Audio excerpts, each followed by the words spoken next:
2,00,000 இருந்தால் ரொம்ப இருக்கும் கேட்டார். சும்மாலாம் தொந்தரவு பண்ணுறாங்க, தேவைன்னா தான் கேட்பாங்க. எதுக்கு 2,00,000 கண்ணான்னு கேட்குறேன். இல்லைன்னா ஒரு ஸ்கூல் பசங்க பாத்ரூம் கட்டணும். ஸோ அதுக்கு வந்து என்கிட்ட 5,00,000 இருக்குது.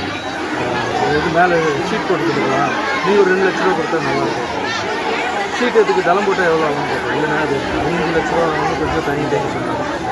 சரி, நானும் இந்த மாதிரி ரொம்ப மோசமான இன்ஃபெக்ஷன் ஆகிடுச்சுன்னா ஸோ நம்மளுக்கும் அனுபவம் இருக்குல்ல, அது பார்க்கும்போது எனக்கும் என்னுடைய பழைய ஞாபகம்லாம் வந்து ஸோ இதை வந்து தளமாகவே போட்டு கொடுத்துருவோம் அப்படின்னு. ஏன்னா பாலாகிட்ட நான் வந்து வேறு யாருக்கும் வந்து அவளை நம்பி பண்ண இருக்க மாட்டேன். ஏன்னா நானே இறங்கி பண்ணுவேன். எது இருந்தாலும் நம்மளே போய் உதவினா செஞ்சுருவோம்.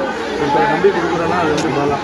ஏன்னா நான் செஞ்சு கொடுக்குறேன்னு கரெக்டாக கனெக்ட் பண்ணிட்டு ஃபீஸ்லாம் கரெக்டாக கட்டிடுவோம். இப்போ இது வந்து நீ அந்த 5,00,000 கட்டவே வேண்டாம். நீங்கள் வந்து அதை வச்சு வேறு பசங்களுக்கு பண்ணி இதை 15,00,000 நானே கொடுக்குறேன்னு கட்டினேன். ஸோ அது 15,00,000 நான் கொடுத்து தான். பட் இங்கே இருக்கிற ஓல்டு ஸ்டூடெண்ட்ஸ்லாம் கஷ்டப்பட்டு அந்த பாத்ரூம் பார்க்கும்போது எனக்கு ரொம்ப சந்தோஷமாக இருக்குது. ஏன்னா அவ்வளோ க்ளீனாக இருக்குது, அந்த டைல்ஸ்லாம் அவ்வளோ அழகாக கான்சன்ட்ரேட் பண்ணியிருக்காங்க. ஸோ அந்த ஓல்டு ஸ்டூடெண்ட்ஸுக்கும் அப்புறம் இங்கே இருக்கிற ஹெச்எம்முக்கும் அப்புறம் குழந்தைங்க மொத்தத்தில் அவ்வளோ சந்தோஷம் அதை பார்க்கும்போது. ஏன்னா குழந்தைங்க வெளியே போகும்போது இன்ஃபெக்ஷன் வரும். இப்போ அவங்க பாத்ரூமில் போகும்போது எனக்கு ரொம்ப சந்தோஷம். ஸோ இந்த இது நடக்குதுன்னு இருக்கிற பாலாக்கும் அப்புறம் இந்த ஸ்கூல் நடக்கிற எல்லாருக்கும் ஓல்டு ஸ்டூடெண்ட்ஸ் எல்லாருக்கும் என்னுடைய நன்றி. அது மட்டும் இல்லை, பாலா வந்து இது வந்து புதுப்பட ஹீரோவாக.